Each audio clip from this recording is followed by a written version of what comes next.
हमारे ससुर जी जो थे वो हमेशा से समाज सेवा दलों से सभी लोगों की एक बैठक करेंगे, अपने जो हमारे वार्ड के सम्मानित लोग उनकी बैठक करके इसके निराकरण के संबंध में एक बारिश का पानी है भर जाता है और उनको खाने की दिक्कत। खुदते हैं, बार बार शासन को और सरकार को पैसा देना पड़ता है। ऐसा क्यों हो? अभय लाला जी रहे हैं तो उन्होंने आज तक ऐसा कोई काम किया नहीं। प्रतिमा मिश्रा जी इसलिए जरूरी है कि देखिए वार्ड में समस्याओं का अंबार है, समस्या एक दो हो तो बेवकूफ़ों वाला काम ना करे कि अपनी दुकान चलाए। 5 साल हम लोग बेवकूफ़ बने।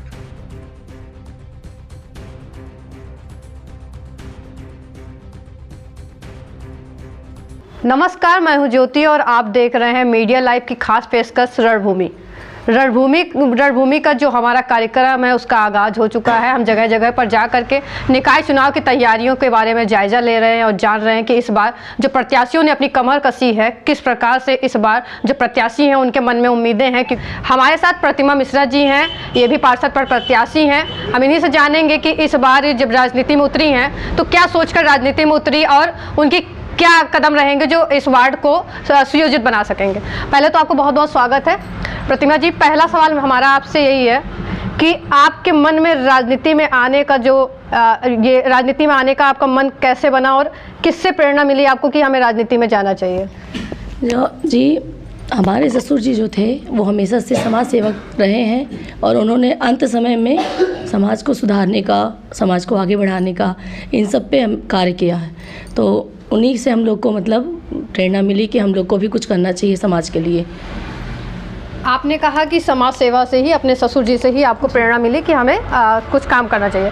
तो अगर आप समाज सेवा की बात करें तो आपको क्या लगता है कि अगर आप पार्षद प्रत्याशी चुनी जाती हैं, आप अगर चुनाव जीतती हैं, तो क्या समस्याएं हैं आपकी वार्ड की जो आपको लगता है अभी तक दूर नहीं हुई? पार्षद आए और चले गए, उनका कार्यकाल खत्म हुआ, लेकिन उनकी जो कमियां थी वो दूर नहीं हुई। ऐसी कोई कमियां जो आप दूर करेंगी अगर आपको मौका मिलता है? जी, कमियां तो बहुत हैं हमारे वार्ड में, जैसे कि सड़कों पे गड्ढे हैं, आजकल आप देख ही रही हैं। और सबसे बड़ी समस्या तो जाम की है। जगह जगह पे अगर किसी को इमरजेंसी हो तो कहीं पहुंचना हो उसको तो काफ़ी घंटों टाइम वेस्ट हो जाता है उसमें क्या कहते हैं, जाम में। तो इस वजह से बहुत सारी समस्याएं बढ़ जाती हैं। और कोई समस्या आपके वार्ड में जो सबसे बड़ी समस्या हो? जी, इस वार्ड में भी बहुत शौचालय नहीं है और जो हैं भी वो आए दिन गंदे ही रहते हैं, कभी भी उनकी सफाई नहीं होती है। आपने बताया कि वार्ड में जो पानी भराव की समस्या है और कहीं ना कहीं आपने कहा कि सरकारी टॉयलेट की समस्या है। तो आप इस मतलब कितने, अगर आपको वार्ड की जनता चुनती है, आपके सर पर ताज सजाती है अगर आपके पार्षद का, तो आप कितने दिनों में इन समस्याओं से निजात दिलवा सकेंगे अपने वार्ड की जनता को? हम यही कहना चाह रहे हैं कि जितनी भी हमारे वार्ड की समस्याएं हैं अभी तक रही हैं, उन्हें हम जल्द से जल्द ख़त्म करने की कोशिश करेंगे। हमारा ध्यान सबसे पहले इसी पे जाएगा। तो प्रतिमा जी, कोई ऐसा संदेश हमारे चैनल के माध्यम से आप हमारे दर्शकों को देना चाह रही हो?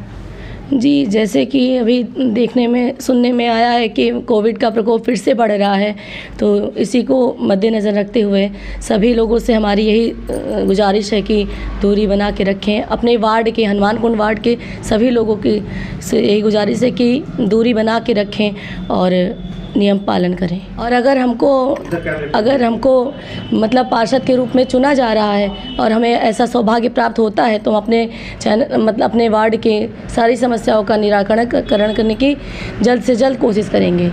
आप सभी का धन्यवाद।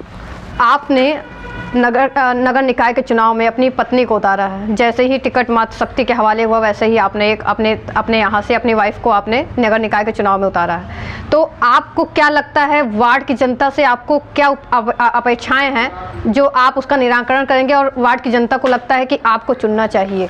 धन्यवाद ज्योति जी, अंशुमान जी, मोनू जी, जो सभी लोग मीडिया लाइव से जुड़े हुए जो हमारे पत्रकार बंधु हैं या हमारे जो एंकर हैं, उनको सब धन्यवाद देना चाहता हूं। धन्यवाद इसलिए देना चाहता हूं कि आप पूरे अयोध्या में नगर निकाय में हर वार्ड में आप जा रहे हैं, लोगों को सच्चाई दिखा रहे हैं, जनता से आप रूबरू हो रहे हैं, उनकी परेशानियों को देख रहे हैं। आपने हमसे प्रश्न पूछा क्या अपेक्षाएं हैं आपकी जनता की हमसे। जनता की अपेक्षाएं ये 5 वर्षों से क्या यहाँ 20 वर्षों से हनुमान कुंड वार्ड में हमारे एक सभासद रहे, अभी रायगंज वार्ड और हनुमानकुंड वार्ड दोनों एक हो गए हैं। रायगंज वार्ड की समस्याएं किसी से छुपी हुई नहीं हैं। क्षीर सागर लोग यहाँ पे बता रहे हैं कि जलवानपुरा में एक एरिया है जहाँ पे बहुत बड़ी घनी आबादी है, हज़ारों की संख्या में लोग वहाँ रहते हैं, सैकड़ों मकान हैं वहाँ पर। लोगों के बारिश के मौसम में लोगों के घरों में इतना जलभराव हो जाता है कि छोटे बच्चे स्कूल नहीं जा सकते, बीमारों को लोग अस्पताल नहीं पहुँचा सकते।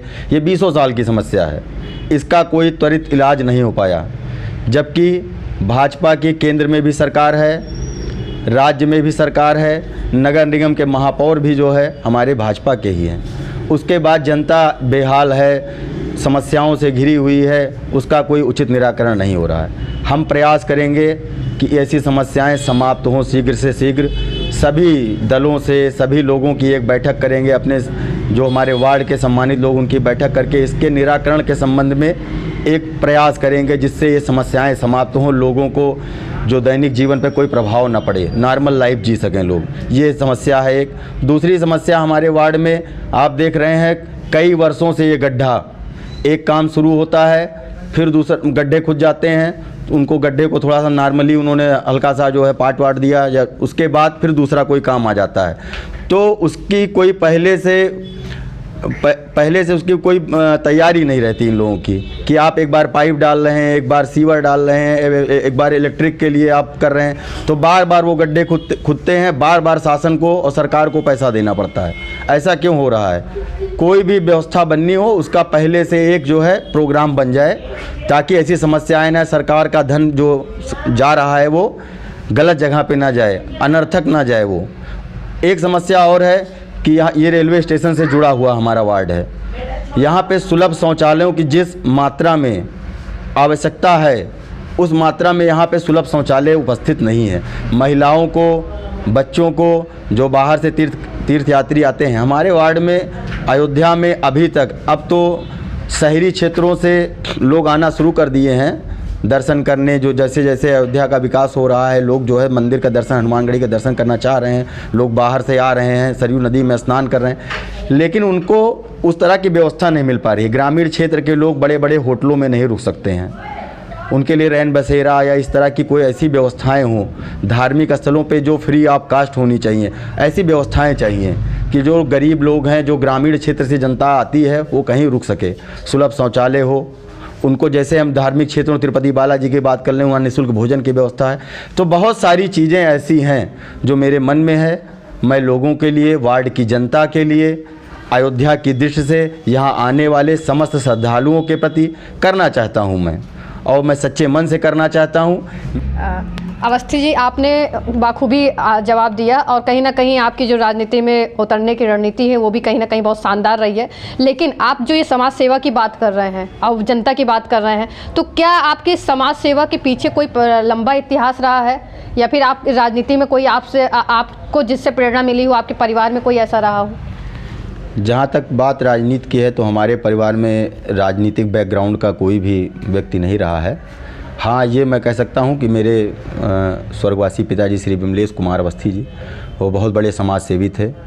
अयोध्या से लेकर पूरे उत्तर प्रदेश में हज़ारों लोगों को उन्होंने रोज़गार उपलब्ध कराया है, और हमेशा नीचे तबके के लोगों के लिए, मज़दूरों के लिए और गरीबों के लिए हमेशा वो आगे रहे, उनकी मदद के लिए हमेशा आगे रहे। उन्होंने अपना पूरा जीवन इसी समाज सेवा में दे दिया। वो अंतिम क्षणों तक भी समाज के प्रति अच्छी मानसिकता रखते थे। तो उन्हीं से हमें ये प्रेरणा मिली है कि हम आगे चलकर उनके मार्गदर्शन में, जो उनके दिशा निर्देश हमें पूर्व में प्राप्त हुए, जैसा हमने उनका आचरण देखा है समाज के प्रति, उसमें 1% भी कर सकें तो बहुत बड़ी बात होगी। इसीलिए ऐसी विचारधारा हमारे मन में है कि समाज की सेवा कर सकें, और राजनीति ही एक विकल्प रह गया है, क्योंकि लोगों को समाज सेवा अगर आप करने जाएंगे तो आपको बहुत दबा दिया जाएगा। जो प्रेजेंट जो समय चल रहा है, अगर आपके साथ कोई मजबूत संगठन नहीं है, आप अकेले निकले हैं, तो आपको बहुत दबा दिया जाएगा। तो एक संगठन के साथ लगकर अगर सेवा करने का मौका मिलता है तो जनता की सेवा करेंगे। जो भी सिद्धांत हमारे पिताजी के रहे, उस सिद्धांतों का पालन करेंगे, और जितना संभव होगा उतनी सेवा करेंगे। तो ये रहे हमारे साथ अवस्थी जी, जिन्होंने हमारे हर सवाल का सहजता से जवाब दिया। बहुत ही शानदार इन्होंने बताया कि अगर हमें वार्ड की जनता चुनती है तो हम एक राजनीतिक दौर के तहत नहीं, बल्कि हम एक समाज सेवा की तरह उनकी जो भी समस्याएं हैं उसका निराकरण करेंगे। और इनके अपने पिताजी का भी उन्होंने बताया कि उनका जो समाज सेवा का इनका इतिहास रहा है उसी से जुड़े हुए इनके भी काम रहेंगे। अवस्थी जी ने बताया कि अपने पिता की समाज सेवा का जो उनका इतिहास रहा है उसी से वो प्रेरित होकर के इस बार वार्ड में उतर रहे हैं, राजनीति में आ रहे हैं। तो बहुत ही अच्छी बात है कि इनको अपने पिताजी से प्रेरणा मिली है और ये समाज सेवा के लिए राजनीति में आ रहे हैं। बेटा नाम विनय कुमार पांडे है और पिछले पार्षदों से तो हम दुखी हो गए हैं। अब की एक नया युवा चेहरा देखना चाहते हैं जो काम कर सके, जो अपनी दुकान न चलाए, जिसके पास समय हो अपनी वार्ड की जनता के लिए, बेवकूफ़ों वाला काम ना करे कि अपनी दुकान चलाए, 5 साल हम लोग बेवकूफ़ बने। एक युवा चेहरा चाहते हैं। तमाम ऐसे लोग होंगे जिनकी लिस्ट है आपके सामने होगी, कोई एक नाम पार्षदों की लिस्ट में? पार्षदों एक नाम तो कहना खुल करके कहना उचित नहीं है। फिर वैसे भी हमारे फुंटी भाई हैं जो हर सुख दुख में हम लोगों के साथ रहे हैं हमेशा, और हमेशा रहे भी हैं। इनके पिताजी हमारे पूर्व मित्र थे, बेचारे स्वर्गवासी हो गए हैं, और जिन्होंने हमेशा, परिवार हमारा एक ही है, हम तो चाहेंगे उन्हीं के लिए बेटा। और दूसरा ये कि आप प्रतिमा मिश्रा जी का ही समर्थन क्यों कर रहे हैं और आपको क्यों लगता है कि प्रतिमा मिश्रा जी ही आपके वार्ड की जो समस्याएं हैं उसका निराकरण कर पाएंगे? देखिए, मेरा नाम वैभव तिवारी है और जहाँ तक आपने प्रतिमा मिश्रा की उम्मीदवारी की बात की है, तो असल में प्रतिमा मिश्रा के जो पति हैं शैलेंद्र अवस्थी जी, उनका जो व्यवहार, सामाजिक सरोकार उनका जो है, लोगों के लिए खड़े होने की जो उनकी भावना है, लोगों की मदद करने की बात है, युवा चेहरा हैं, शिक्षित हैं, अध्यापन कार्य से जुड़े रहे हैं, पूरी योग्यता उनमें एक उम्मीदवार के तौर पर है। इसलिए हमें ये विश्वास है कि प्रतिमा मिश्रा जी अगर चुनाव जीतेंगी तो अवश्य जो है क्षेत्र का विकास होगा और क्षेत्र में खुशहाली आएगी।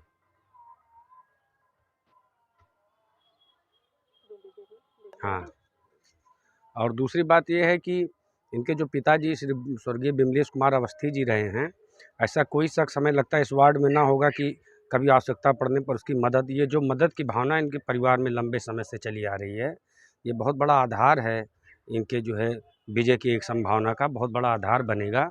और अवस्थी जी जो इनके पिताजी थे, उन लोगों ने काफ़ी मदद की लोगों की जो है अपने वार्ड में। कभी कोई समस्या किसी की या कोई सुख दुख आता था तो वो बढ़ चढ़ करके आगे आते थे और जो है उसमें एक पहचान उनकी थी जिसका लाभ इनको अवश्य मिलेगा ही। आपके वार्ड में समस्या क्या है और मतलब किन समस्याओं की उम्मीद लेकर आप प्रतिमा मिश्रा जी को इस बार चुनेंगे? देखिए, वार्ड में समस्याओं का अंबार है, समस्या 1-2 हो तो बताया जाए। वार्ड में इतनी समस्याएं हैं कि जब से वार्ड का गठन हुआ है, एक भी ढंग का कोई सुलभ शौचालय इस वार्ड में उपलब्ध नहीं है। ये बगल में जलवानपुरा है, हर समय बारिश में हम देखते हैं कि वहाँ के लोगों का घर जो है आधा पानी में डूब जाता है। दतुनकुंड चौराहे का ये जाम की समस्या है, यहाँ चौड़ीकरण नहीं हो पा रहा है, ना ये चौराहे पर अभी तक कोई कार्य प्रारंभ हुआ है। तीसरी बात ये है कि पार्षद अभी तक जो रहे वो कभी सुख दुख में कोई हालचाल लेने आए नहीं किसी का। कभी कोई समस्या व्यक्तिगत तौर पे हम लोग कभी नगर निगम वगैरह में शिकायत करें तो उस पर सुनवाई ही नहीं होती थी। अच्छा, दूसरी बात ये समस्याओं का हर तरीके की समस्या है। साफ़ सफाई की आप देख लीजिए, कभी साफ़ सफाई हो रही, कभी नहीं हो रही है। अलाव जलते थे पिछले 2-3 वर्षों से, जब से कोरोना आया अलाव दिखाई ही नहीं पड़ता। हम लोग का चौराहे का मतलब ये नाम ही गायब कर दिया गया उससे। और तमाम तरीके की समस्याएं हैं, सड़क वगैरह की समस्या है और सुलभ शौचालय की मुख्य समस्या है। ऐसे ही कई समस्या अगर हम गौर से जो है विचार करेंगे तो वार्ड में अभी तक हमें नहीं लगता है कि पार्षद के तौर पर कोई काम किया गया हो। सबसे पहले भैया आपका नाम और दूसरा सवाल ये है हमारा आपसे कि पार्षद प्रत्याशी के रूप में आप प्रतिमा मिश्रा को ही क्यों देखना चाहते हैं और दूसरा आपके वार्ड में समस्या क्या है और आपको क्यों लगता है कि प्रतिमा मिश्रा ही उसको दूर कर पाएंगे? सबसे पहले मेरा नाम राहुल गुप्ता है। रही समस्या की बात, तो यहाँ हमने जो पुराने पार्षद जी से काफ़ी उम्मीद लगा बैठी थी कि काफ़ी साफ़ सफाइयों का भी ध्यान रखा जाएगा। यहाँ हैंडपम्प अक्सर ख़राब रहते हैं हमारे वार्ड में, शौचालय की व्यवस्था बिल्कुल ही नहीं है। सरकारी योजनाएं जो भी आती हैं वो उनसे अवगत भी नहीं कराते। ज़रूरी नहीं कि हर कोई शिक्षित हो यहाँ, हर परिवार हर कोई शिक्षित ज़रूरी नहीं है। एक पार्षद का काम करता है हर योजनाओं को लोगों तक पहुँचाना, जो कि यहाँ आज तक अभी जो वर्तमान में पार्षद है जो रहे भी हैं, अभय लाला जी रहे हैं, तो उन्होंने आज तक ऐसा कोई काम किया नहीं है। प्रतिमा मिश्रा जी इसलिए ज़रूरी हैं क्योंकि वो शिक्षित है, हमें अपेक्षा है कि वो अच्छा काम करेंगी। उन्होंने पार्टी में आने से पहले चुनाव लड़ने से पहले ही काफ़ी काम वार्ड में अपने किए हैं, सुख दुख में साथ ही रहे हैं, काफ़ी प्रभावित हम लोग हुए हैं उनसे। हाँ, मैंने सफाई के बारे में शिकायत की है, परंतु उसका कभी निवारण नहीं हुआ। होता भी है तो हफ्ते महीने में शायद एक बार। अभय श्रीवास्तव जी, उनकी वाइफ।